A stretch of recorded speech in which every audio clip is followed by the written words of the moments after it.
Hello students, welcome to our YouTube channel Rajni classroom. और आज के टॉपिक में हम पढ़ेंगे बोस आइंस्टाइन कंडेंसेट के बारे में। बोस आइंस्टाइन कंडेंसेट हमारे मैटर की 5वीं स्टेट होती है और ये टॉपिक क्लास 9th के chapter number 1 matter in our surrounding का सब टॉपिक है।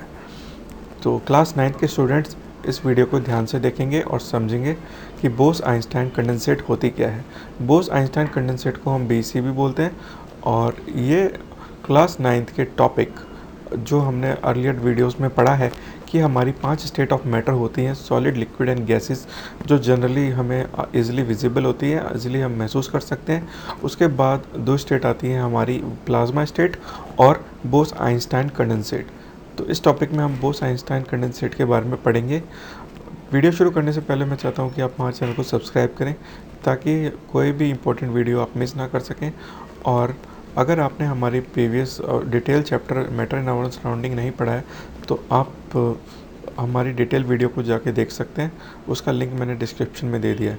साथ ही साथ अगर आप प्लाज्मा स्टेट के बारे में या फिर टेक्स्ट बुक के क्वेश्चन आंसर चैप्टर 1 से रिलेटेड जो भी हमारे एनसीईआरटी के क्वेश्चन आंसर हैं उसका डिटेल वीडियो देखना चाहते हैं, उसके सॉल्यूशन समझना चाहते हैं, तो भी आप हमारे डिस्क्रिप्शन बॉक्स को चेक कर सकते हैं। वहाँ पर उन वीडियोज़ के लिंक आपको मिल जाएंगे। तो आगे बढ़ने से पहले सब्सक्राइब कीजिए हमारे चैनल को और इसी के साथ हम वीडियो की शुरुआत करते हैं।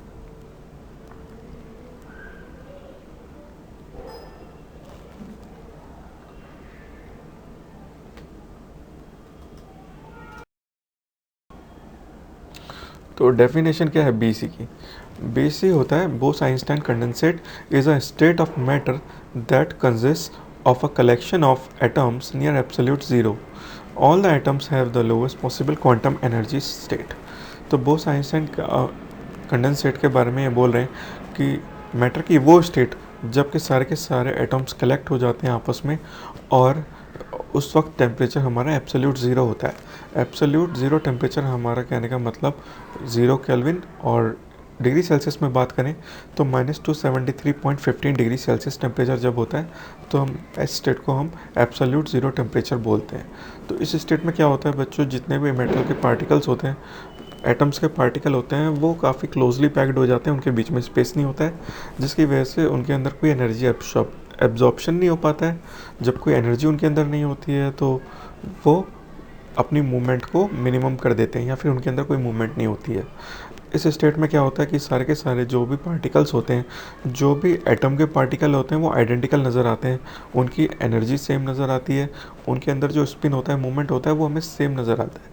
और ऐसा लगता है कि सारे के सारे जो एटम के पार्टिकल हैं वो एक जगह एक्यूमुलेट हो गए, एक जगह इकट्ठे हो गए। तो इस स्टेट को हम बीसी बोलते हैं। और बीसी में क्वांटम एनर्जी हमारी वो आइडेंटिकल हो जाती है, यानी किसी भी पार्टिकल की मूवमेंट्स होती है मैटर में वो एक जैसी होती है। तो इस स्टेट को हम बीसी बोलते हैं। बीसी कब होता है? हमारा एब्सोल्यूट ज़ीरो टेम्परेचर पर।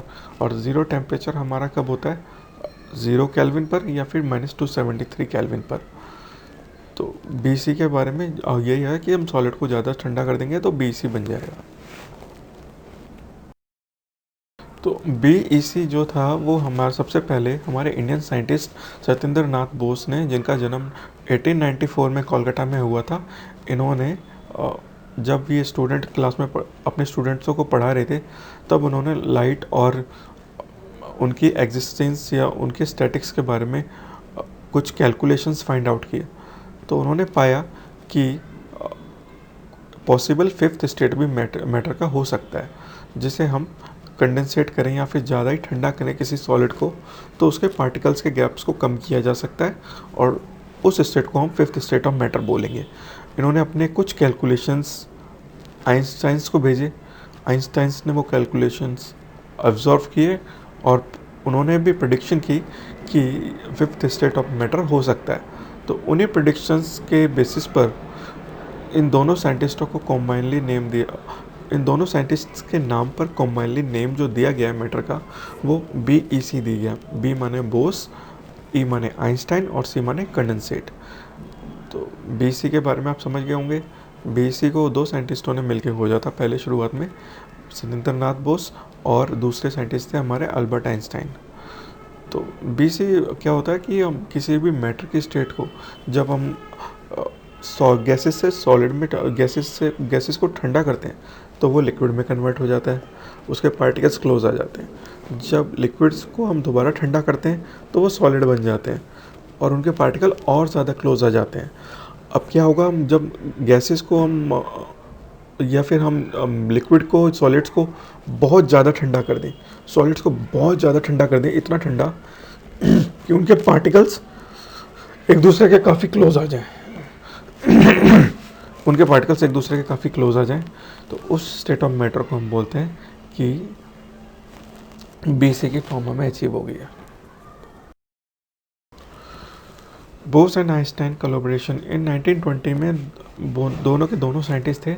इन्होंने ये हाइपोथेसाइज किया कि if a collection of atom were cold enough, अगर किसी भी स्टेट ऑफ मैटर यानी सॉलिड्स के एटम्स को हम इतना ठंडा कर दें कि उनके अंदर जो पॉसिबल एनर्जी है वो एकदम लो हो जाए और वो सारे के सारे एनर्जी एकदम नल हो जाए और उस स्टेट में हम उस स्टेट में वो मैटर पहुंच जाए जब सारे जो एटम्स हैं उनकी एनर्जी सेम हो जाए, तो उस स्टेट को हम बोलेंगे BC की कंडीशंस। दोबारा से समझते हैं, वो कंडीशन जब सारे के सारे पार्टिकल्स या एटम्स की एनर्जी लो हो जाए, मिनिमम हो जाए, उनके स्पिन मिनिमम हो जाए, उनकी जो एनर्जी है वो मिनिमम हो जाए, तो उस स्टेट को हम बोलेंगे आइडेंटिकल एनर्जी हो गई है सब एटम्स की।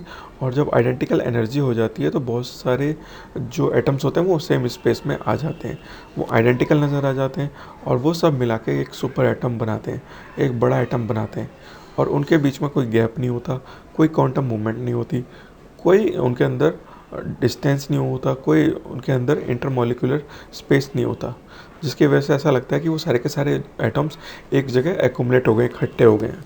तो उस स्टेट में क्या होता है, उस स्टेट में हम बोलते हैं कि ये जो कंडीशंस है एटम की, जब सारे के सारे एटम्स आइडेंटिकल नज़र आ रहे हैं और इनके बीच में स्पेस एकदम ख़त्म हो गया, तो उस कंडीशंस को हम बोलते हैं कि ये हमारी BEC की कंडीशन है, यानी बोस आइंस्टाइन कंडेंसेट की पोजीशन अचीव हो गई है और वो मैटर BEC में कन्वर्ट हो गया।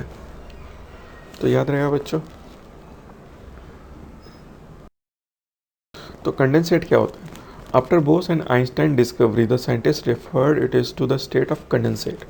कंडेंसेट होता है कि किसी भी मैटर को ठंडा करके हम न्यू स्टेट में कन्वर्ट कर देते हैं, तो उसको स्टेट को बोलते हैं हम कंडेंसेट। जो गैसेस होते हैं वो कंडेंसेट होके ठंडे होके लिक्विड्स में कन्वर्ट हो जाते हैं, लिक्विड्स कंडेंसेट होके सॉलिड्स में कन्वर्ट हो जाते हैं। जब हम सॉलिड को भी काफ़ी लो टेम्परेचर पर हम फ्रीज़ करें या टेम्परेचर काफ़ी लो कर दें तो वो BC में कन्वर्ट हो जाते हैं, यानी उनके अंदर की जो एनर्जी है हम मतलब एकदम उस कंडीशन में ला देते हैं कि एटम्स के अंदर कोई एनर्जी बचे ही ना। जब किसी के अंदर कुछ एनर्जी होगी नहीं जनरली, तब भी हम बोलते हैं ये आदमी तो ठंडा है। तो ऐसे ही एटम्स के अंदर कोई एनर्जी बचती नहीं और वो इनएक्टिव हो जाते हैं। It is a pile of atoms in a same place at same time with identical energy. तो BC में क्या होता है कि बहुत सारे एटम्स होते हैं, एक जगह होते हैं, उनकी एनर्जी सेम होती है और उनके बीच में मूवमेंट सेम होता है और वो एक ढेर सा नज़र आते हैं। तो इसी स्टेट को हम कंडेंसेट की स्टेट बोलते हैं। और ये कब होती है? जब हमारा टेम्परेचर बहुत कम होता है, यानी 0 केल्विन, और डिग्री सेल्सियस में बात की जाए तो -273.15 डिग्री सेल्सियस टेम्परेचर होता है। तो ये बात काफ़ी याद रखने की है कि कई बार एग्ज़ाम में पूछा जाता है कि BC का टेम्परेचर क्या होता है या एब्सोल्यूट ज़ीरो टेम्परेचर क्या होता है। तो एब्सोल्यूट ज़ीरो टेम्परेचर हमारा 0 डिग्री केल्विन होता है, 0 केल्विन होता है, और डिग्री सेल्सियस में बात की जाए तो -273.15 डिग्री सेल्सियस, यानी -273.15 degree Celsius. When does Bose-Einstein condensate exist? कब ये पोजीशन अचीव होती है? तो मैंने बताया जैसे जब हम टेम्परेचर को काफ़ी ज़्यादा लो कर देते हैं, few billionth of degree, 1 degree का बिलियंथ पार्ट, या फिर बोले हम एब्सोल्यूट ज़ीरो टेम्परेचर 0 के और -273.15 डिग्री सेल्सियस। तो इस टेम्परेचर पर जो हमें मैटर की स्टेट अचीव होगी, उन जो मैटर्स के पार्टिकल होंगे, जो मैटर्स के पार्टिकल होंगे, उनकी अंदर कोई एनर्जी नहीं बचेगी। तो इस टेम्परेचर पर हम बोलेंगे कि हमें BC की कंडीशन मिल गई है। एट ज़ीरो के all atoms were at there lowest possible quantum energy state, identical energy होती है, ऑक्यूपाइज ऑन सेम स्पेस। तो इस कंडीशन को हम बोलते हैं BC अचीव हो गया। तो याद रहेगा, 0 केल्विन में क्या होता है कि एटम्स की एनर्जी मिनिमम होती है, उनके जो मूवमेंट्स होते हैं वो मिनिमम होते हैं, और एक ही प्लेस पर एक ही टाइम पर बहुत सारे एटम इकट्ठे हो जाते हैं। तो और ये कब होता है? ये सब फेनोमेना होता है 0 केल्विन या फिर -273.15 डिग्री सेल्सियस टेम्परेचर पर। तो BC की कंडीशंस बहुत लो टेम्परेचर पर होती हैं। हो सकता है फ्यूचर में हम 0 केल्विन से भी बिलो टेम्परेचर पर रिसर्च कर सकें। तो ये अंडर प्रोसेस है, रिसर्च इसके ऊपर कंटिन्यू हो रही है।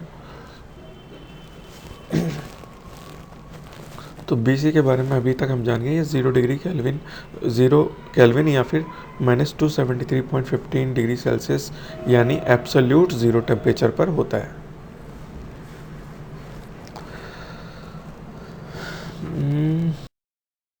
तो एप्लीकेशंस क्या हो गए BC के?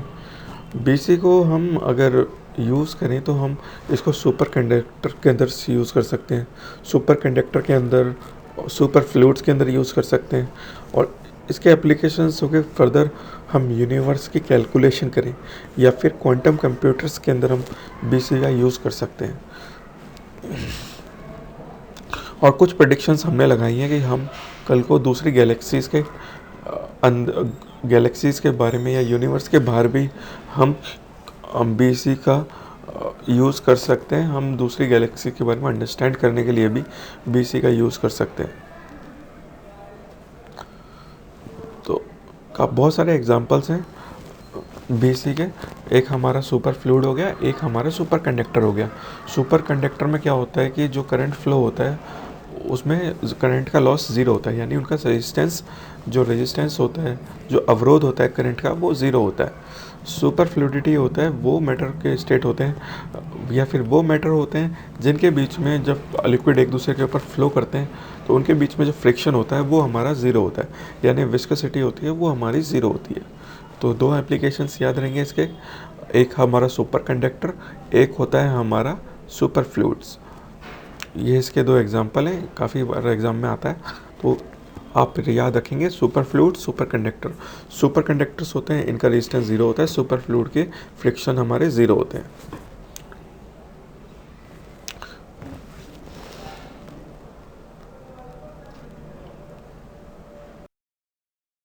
तो ये था चैप्टर हमारा, ये सब टॉपिक था हमारा, ये BC यानी बोस-आइंस्टाइन कंडेंसेट।